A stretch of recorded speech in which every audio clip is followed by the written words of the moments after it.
It's been too long, Sam. You were a good friend to me. One I could never forget.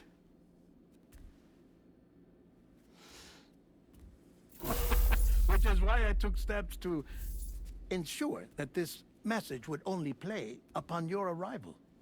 The sensors were set to scan for your biometric data. A simple enough trick.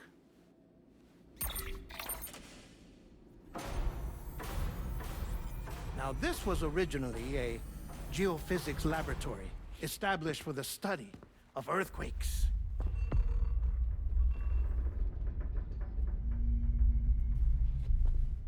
And for that reason, it holds a wealth of documentation on gatequakes, tar currents, and plate gates. As well, I discovered, as research data on the other side. Now, what I'm about to tell you, I learned after I came to this place.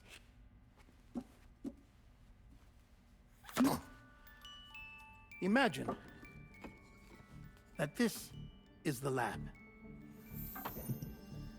Though it's relatively close to the northern tip of South America, the continent is entirely cut off from us by a tar belt.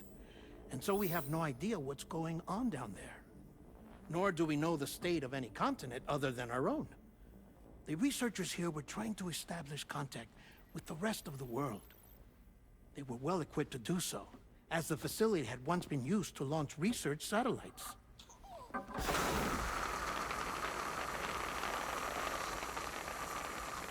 So they tried launching a variety of probes and drones in the hope of obtaining observational data, with no success. The Earth, you see, is shrouded in a thick layer of chiralium that renders electronics inoperable at altitude. So they tried sending ships across the ocean. Oh, yes. Oh, but that failed too. The high concentration of chiralium in open water proved too corrosive, invariably causing them to sink. But then the researchers found some rather rare birds on their doorsteps. Birds not native to the region. Nice birdie, nice birdie. And that, my friend, was just the beginning. Not far from the lab, they discovered a strange anomaly. Well, the surrounding area was heavily contaminated with chiralium. Yes. This is beautiful. The researchers would later dub the anomaly a plate gate. But further investigation revealed that it came into existence when you began to expand the chiral network across North America, and that the gate grew larger in tandem with the network itself. What started as a tiny fissure in space became so much more.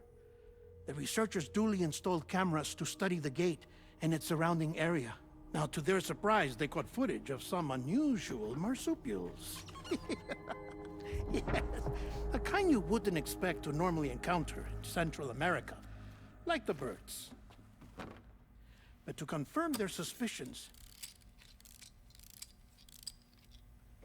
they sent an autonomous robot through the gate.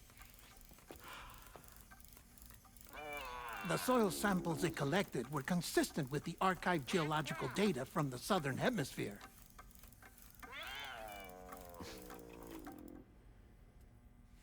Not long after, several men and women came through the gate. They spoke English, and they confirmed that they had indeed come from faraway Australia.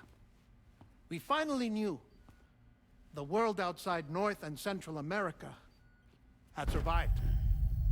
Ours was not the last bastion of humanity, but Australia had suffered the death stranding too.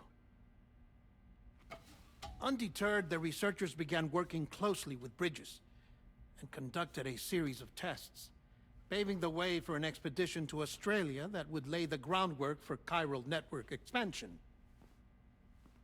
After they had first installed surveillance equipment, that is, so that the gate could be monitored from the Mexican side, a necessity to this day as Australia is not yet connected to the chiral network.